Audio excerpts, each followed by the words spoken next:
विद्यार्थी मित्रों, मैं स्वस्तिक एजुकेशन कैंपस में एक बार फिर से आप सबका हार्दिक स्वागत करती हूँ। तो आज हम स्टैंडर्ड 4 में हमारा सब्जेक्ट है हिंदी। और सब्जेक्ट कौन सा है? हिंदी के अंदर चैप्टर नंबर 10।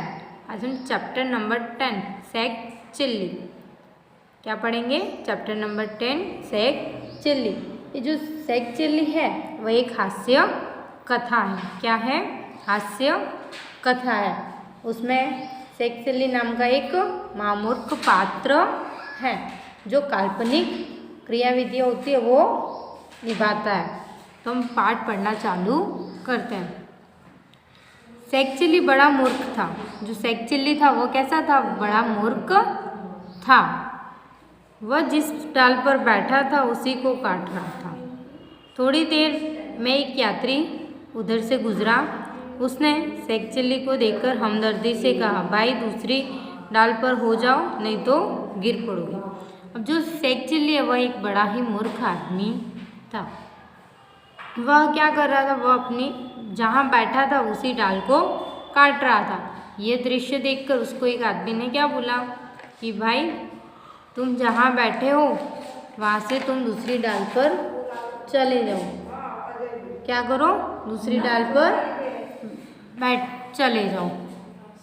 तो उसने क्या बोला था? दूसरी डाल पर बैठ जाओ नहीं तो यहाँ से गिर पड़ोगे। वाह, क्या मैं इतना भी नहीं जानता? सेक चिल्ली बोला। बड़े आए हो अक्लमंद, जाओ अपना काम करो, मैं नहीं गिर सकता।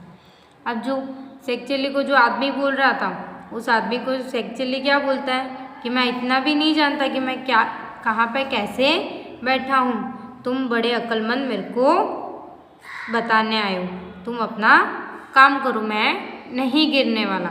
उसके बाद यात्री अभी थोड़ी ही दूर गया था कि डाल कट गई। सेक चिल्ली से दम से धरती पर आ गिरा। अब जो यात्री था वह थोड़ी ही दूरी पर पहुंचा और उतने में सेक चिल्ली जो था वह नीचे धरती पर दम से गिर पड़ा। अब उसके बाद ये दृश्य आपको देखिए किस तरह से वह सेक चिल्ली डाल काट रहा था।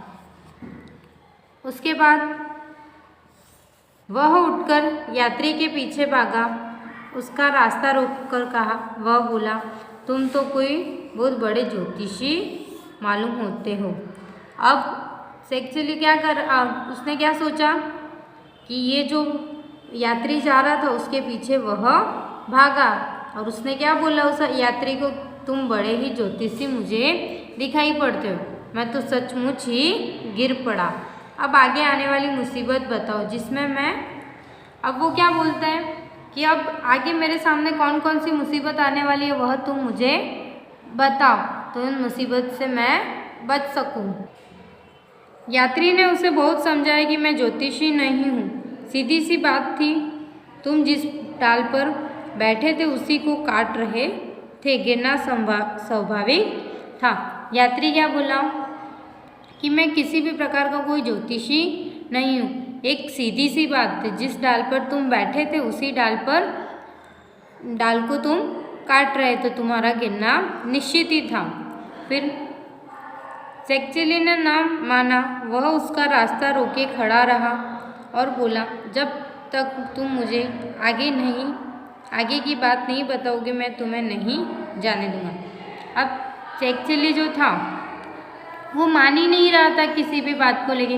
वह रास्ता रोककर उस यात्री का खड़ा ही था और क्या बोल रहा था, जब तक तुम मुझे आगे की बात नहीं बताओगे मैं तुम्हें नहीं जाने दूंगा यहाँ से। उसके बाद यात्री को मालूम हो गया कि यह कोई मूर्ख आदमी है। अब जो यात्री जा रहा था उसको तो मालूम ही पड़ गया कि ये कोई मूर्ख आदमी है। उसने अपना पीछा छुड़ाने के लिए एक धागा लिया, उसे सेक चिल्ली की बाईं कलाई पर बांध लिया। फिर उससे कहा, इस धागे को सावधानी से रखना, जब यह टूट जाएगा तो समझ लेना कि तुम मर गए। अब यात्री था वो सेक चिल्ली किसी भी बात को मान ही न रहा था। तब यात्री को तो मालूम चल ही गया था ये जो आदमी है वह मूर्ख है।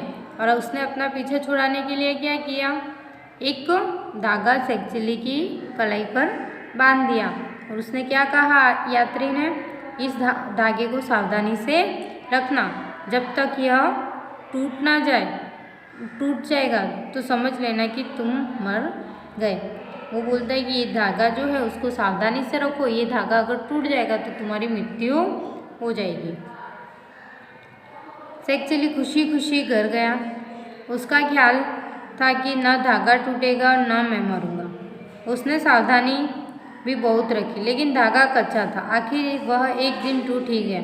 उसके टूटते ही शेख चिल्ली को विश्वास हो गया कि अब मैं मर गया हूँ। वह उसी समय एक कब्र में जाकर लेट गया। अब शेख चिल्ली जो था, धागा लेने के बाद वह खुशी खुशी अपने घर गया और उस धागे का अच्छे से ध्यान रखने लगा। और वो धागा जो था वो तो कच्चा था, तो एक दिन वह धागा तो टूटने वाला ही था। तो शेख चिल्ली एक दिन वह धागा टूट गया। शेख चिल्ली को विश्वास हो गया कि अब मैं मर गया हूँ। और उसने क्या किया, उसी दिन कब्र में जाकर लेट गया। उसके बाद थोड़ी देर में पुलिस का एक सिपाही उधर से गुजरा। वह गांव से ही घी का एक टीन लेकर जा रहा था। वह थक गया था। कब्र के पास से जाते हुए वो बोला, कोई मेरा घी का टीन शहर पहुंचा दे, मैं 50 पैसे दूंगा। अब जब शेख चिल्ली कब्र में जाकर लेट गया, उसके बाद थोड़ी देर बाद पुलिस का एक सिपाही उधर से गुजर रहा था। और वह क्या बोल रहा था, गांव से घी का एक टीन लेकर जा रहा था। तो वो क्या बोल रहा था कि मैं थक गया हूँ, मेरा जो घी है वह कोई शहर पहुँचा दे, मैं उसे 50 पैसे दे दूँगा। 50 पैसे की बात सुनकर शेख चिल्ली खुश हो गया। वह कब्र में पड़े पड़े ही बोला, साहब पहुँचा तो देता, लेकिन मैं मर चुका हूँ। अब जो शेख चिल्ली है वह कब्र में पड़े पड़े ही क्या बोल रहे हैं कि साहब मैं आपका जो घी का टीन है वह शहर तो पहुँचा देता, लेकिन मैं तो मर चुका हूँ। सिपाही ने देखा कि शेख चिल्ली कब्र में पड़ा है। सिपाही डांट कर बोला, चल उठा कनस्तर, नहीं तो हंटर से कमर सीधी कर दूंगा। बेवकूफ़, कोई ऐसे भी मरा करता है। उसके बाद जो सिपाही ने देखा कब्र में तो शेख चिल्ली पड़ा हुआ था। तब सिपाही ने क्या बोला कि चल उठ यहाँ से, वरना मैं तेरी हंटर से कमर सीधी कर दूंगा। बेवकूफ़, यहाँ ऐसे कोई मरता है क्या? शेख चिल्ली बेचारा कपड़े झाड़कर उठ बैठा। कनस्तर उठाकर सिपाही के पास आगे आगे वह चल पड़ा। ठंडी हवा चल रही थी। वह मन ही मन सोच रहा था, कनस्तर पहुँचाने के 50 पैसे मिलेंगे, उसने मैं अंडे खरीदूंगा, अंडों से बच्चे निकलेंगे, वे बड़े होकर और बच्चे देंगे। इस प्रकार मेरे पास बहुत सी मुर्गियाँ हो जाएंगे। अब जब वह कनस्तर के लिए निकले, उठाकर सिपाही के आगे आगे चलने लगा। कनस्तर पहुंचने के 50 पैसे मिलेंगे। तो उसने क्या सोचा कि उनसे मैं अंडे खरीदूंगा और अंडे में से बच्चे निकलेंगे, और वह बच्चे बड़े होंगे और बहुत से मुर्गी हो जाएंगे। उन्हें मैं बेचकर बकरियां खरीदूंगा। उनको बेचकर मैं क्या खरीदूंगा? बकरियां खरीदूंगा। बढ़ते बढ़ते उनका एक रेवड़ बन जाएगा। इस प्रकार मैं मालदार बन जाऊंगा। मेरा ब्याह होगा, बच्चे होंगे, बीवी खाना पकाएगी और बड़े लड़के को मुझे बुलाने के लिए भेजेगी। वह क्या सोचे कि ये मुर्गियाँ हो जाएंगी, उन्हें बेचकर क्या खरीदना है? बकरियां खरीद दूंगा। क्या खरीद लूँगा? बकरियां। और इस प्रकार से मेरे पास एक रेवड़ बन जाएगी। उसके बाद मैं बहुत ही मालदार बन जाऊंगा और उसके बाद मेरी शादी हो जाएंगी, मेरे बच्चे होंगे और मेरे बीवी खाना पका रही होगी और फिर मेरे बड़े लड़के को मेरे पास भेजेगी।